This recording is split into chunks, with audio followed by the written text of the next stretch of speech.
प्रिय बालकों नमस्कार। आज हम कक्षा 9 के लिए अंग्रेजी में ग्रामर के अंदर अध्ययन करेंगे और ग्रामर के अंदर टेंसों के बारे में जानकारी प्राप्त करेंगे। तो मुख्य रूप से हम यहाँ पढ़ते हैं तो टेंस 3 प्रकार के होते हैं। पहला टेंस होता है प्रेजेंट टेंस, दूसरा होता है पास्ट टेंस और तीसरा होता है फ्यूचर टेंस। ये मुख्य टेंस होते हैं, मुख्य काल होते हैं और इन कालों के प्रत्येक के 4 भाग होते हैं। तो देखिए इनमें जैसे प्रेजेंट टेंस है, इसके 4 भाग कौन कौन से हैं। पहला है सिंपल प्रेजेंट टेंस, दूसरा है प्रेजेंट कंटिन्यूस टेंस और तीसरा है प्रेजेंट परफेक्ट टेंस। इसी प्रकार से चौथा इसका है वो है प्रेजेंट परफेक्ट कंटिन्यूस टेंस। अब चलते हैं हम इसी प्रकार से प्रधान जो हमारा काल है पास्ट टेंस। तो पास्ट टेंस में प्रेजेंट टेंस की तरह से 4 प्रकार के भाग होते हैं। वो है simple past tense, past continuous tense, past perfect tense और पास्ट परफेक्ट कंटिन्यूस टेंस। इसी प्रकार से तीसरा हमारा प्रधान काल है वो है फ्यूचर टेंस। इसमें भी ऊपर वाले दोनों टेंसों की तरह से ही वही इसमें भी 4 भाग होते हैं। तो देखिए ये है simple future tense, future continuous tense, future perfect tense और चौथा है फ्यूचर परफेक्ट कंटिन्यूस टेंस। इस प्रकार से प्रत्येक प्रधान 3 कालों के अंदर प्रत्येक के 4 भाग से 12 काल हो गए। कितने काल हो गए? 12 काल। अब इनको देखते हैं, हम आगे बढ़ते हैं। तो प्रत्येक टेंस के अंदर 4 सेंटेंस होते हैं। प्रत्येक टेंस के अंदर 4 सेंटेंस होते हैं। वो देखिए आप कौन कौन से होते हैं। इससे पहले मैं आपको इनको फैक्टर करके बताता हूँ कि एक काल के अंदर 4 सेंटेंस होते हैं। इस प्रकार से हमारे कुल जो है टेंस है 12। तो 12 × 4 = 48, यानी हमारे कुल कितने वाक्य बन जाते हैं पूरे टेंसों के अंदर? 48 वाक्य बन जाते हैं। तो ये 48 वाक्य मिलकर के हमारे ये टेंस को पूरा करते हैं। तो देखिए ये 4 प्रकार के वाक्य आगे देखते हैं हम कौन कौन से होते हैं प्रत्येक टेंस में। तो मैं आपको इनके बारे में जानकारी देना चाह रहा हूँ। प्रत्येक के टेंस के अंदर 4 सेंटेंस होते हैं। वो है पहला है अफर्मेटिव सेंटेंस, दूसरा है नेगेटिव सेंटेंस और तीसरा है इंट्रोगेटिव सेंटेंस। और इसी प्रकार से इसका चौथा जो सेंटेंस बनता है वो बनता है इंट्रोगेटिव प्लस नेगेटिव सेंटेंस। तो बच्चों इस प्रकार से 48 वाक्य जब हम पूरे पढ़ेंगे तो हमारा ये पूरा जो चार्ट आप ग्रामर में टेंस का बनता है वो क्लियर हो जाता है। और ये क्लियर होने के बाद में हमें अंग्रेजी पढ़ने में कोई किसी प्रकार की दिक्कत नहीं आती है।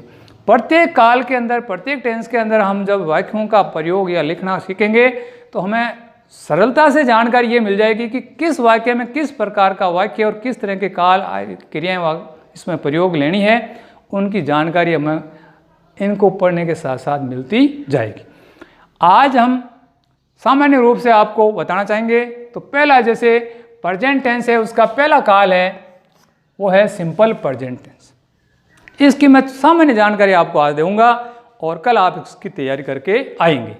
तो ये पहला है सिंपल प्रेजेंट टेंस। इसको हम इंडेफिनेटिव सेंटेंस भी कहते हैं, परंतु आपको सिंपल याद रखना है, इसके हिसाब से आपको याद अच्छा रह जाएगा। इसमें क्या होता है, ये टेंस है या इसके प्रकार के इसके जो वाक्य होते हैं उनकी हमें पहचान कैसे होती है, ये हमें जानकारी लेना बहुत ज़रूरी है। तो सबसे पहले हमें पहचान के बारे में पता करना है। तो पहचान मैं आपको बताता हूँ। इस सिंपल प्रेजेंट टेंस के लिए पहचान ये होती है कि इस प्रकार के जब कोई वाक्य आते हैं तो उसके अंत में आता है ता है, ती है, ते है, तू है इत्यादि। कोई भी वाक्य है आप जहाँ भी देखेंगे पढ़ेंगे तो आप पाएंगे उसके वाक्य के अंत में ता, ते, ती शब्द आया हुआ होता है। तो हम जान पाएंगे कि यह वाक्य है जो सिंपल प्रेजेंट टेंस का है। और ता, ते भी आता है परंतु है आना जरूरी है तो सिंपल प्रेजेंट टेंस का होगा, अन्यथा वो सिंपल पास्ट टेंस का बन जाएगा। ये आपको थोड़ा ध्यान रखना है। चलिए इसके अंदर ये चीज़ होगी। इसमें 2 तरह की क्रियाएं काम करती है, एक तो नेगेटिव और एक पॉजिटिव।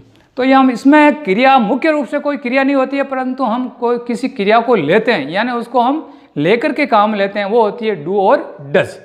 डू डज का प्रयोग हम देखते हैं कि कहाँ कहाँ होता है। इसके अंदर डू का प्रयोग जो सब्जेक्ट होता है वो बहुवचन होता है।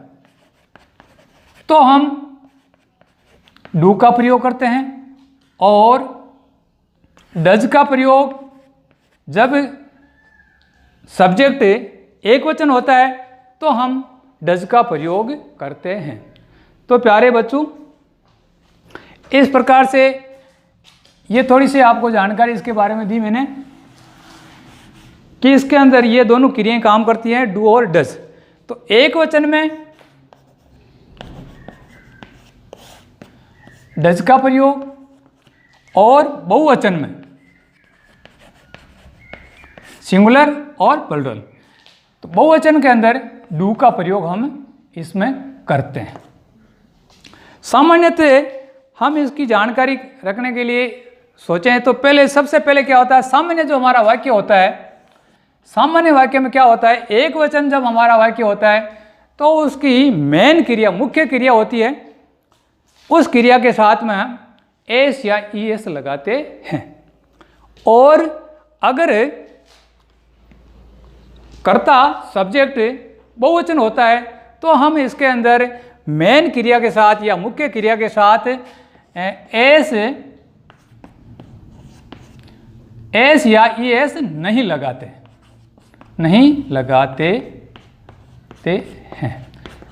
तो यह आपको थोड़ी बहुत जानकारी रहनी चाहिए कि कोई भी वाक्य अफर्मेटिव सेंटेंस का वाक्य है तो उसके अंदर आपको क्या करना है, सब्जेक्ट को देखना है। यदि सब्जेक्ट आप देख रहे हैं, सब्जेक्ट में एक वचन आया हुआ है तो आपको मुख्य क्रिया के साथ एस या ई एस लगा करके उस वाक्य को पूरा करना है। और बहुवचन आया हुआ है तो आपको मुख्य क्रिया के साथ में एस ई एस नहीं लगाना है। यह विशेष ध्यान रखना है आपको, तब जा करके आपका वाक्य पूरा होगा। जैसे मैं आपको उदाहरण के रूप में बता सकता हूँ। जैसे पहला वाक्य लेते हैं, राम पढ़ता है।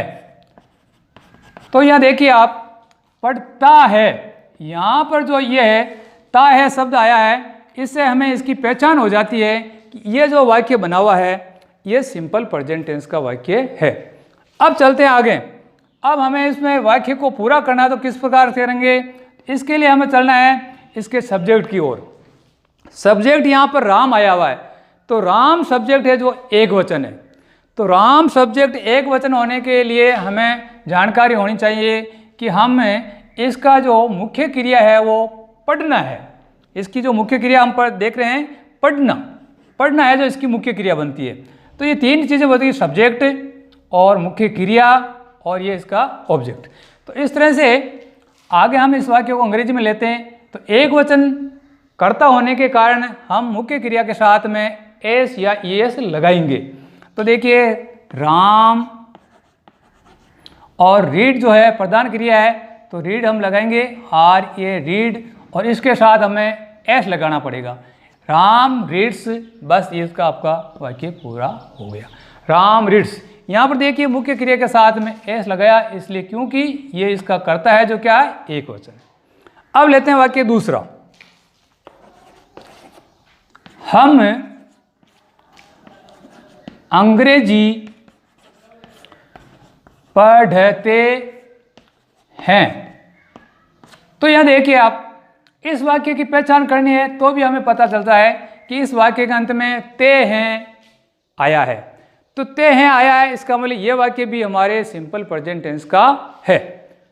परंतु अब इस वाक्य में हमें अंग्रेजी बनाना है तो कैसे बनाएंगे, तो यहाँ चलते हैं हम इसके कर्ता की ओर। कर्ता यहाँ पर आया है हम, और जहाँ पर कर्ता बहुवचन होता है वहाँ पर हम मुख्य क्रिया के साथ एस या एस नहीं लगाते हैं, यह भी आपको मैंने बताया है। तो इस बात का ध्यान रखते हुए हम इसकी अंग्रेजी बनाते हैं। तो देखिए हम का क्या होता है, वी, और क्या पढ़ते हैं अंग्रेजी, ये ऑब्जेक्ट हो गया हमारा। इसके पहले हमारे को क्या लेना है, मुख्य क्रिया, तो वो क्या है, वो आता है रीड। तो वी रीड इंग्लिश, ये इस तरह से आपको लिखना है। तो यह रीड शब्द जो आया मुख्य प्रधान क्रिया ये है, इस क्रिया के साथ इधर का जो ये करता है वो बहुवचन है, इसलिए हमने इसके साथ में एस या एस नहीं लगाया है, और जो मुख्य क्रिया वो ही वहाँ पर रख दिया है और उसके बाद उसका ऑब्जेक्ट लगा दिया है। अब इसके बारे में हम कल और थोड़ा सा और पढ़ेंगे। आज हम इसके बारे में इतना ही पढ़ेंगे। इसके बारे में विस्तृत से इसका जो स्ट्रक्चर है वो मैं कल आपको विस्तार से बताऊंगा, जिसके बारे में सब्जेक्ट कहाँ आता है, ऑब्जेक्ट कहाँ आता है, मेन क्रिया कहाँ आती है, फुल स्टॉप कहाँ आता है। इसके बारे में हम कल विस्तार से अगले इस डेमो प्रोग्राम में पढ़ेंगे। आज के लिए बच्चों इतना ही। प्रोग्राम आपको कैसा लगा, अच्छा लगा, बुरा लगा, उसके बारे में आपको क्रिया प्रतिक्रिया मुझे देना है, ताकि मैं उसमें कुछ सुधार और करके आपको पेश कर सकूं। धन्यवाद।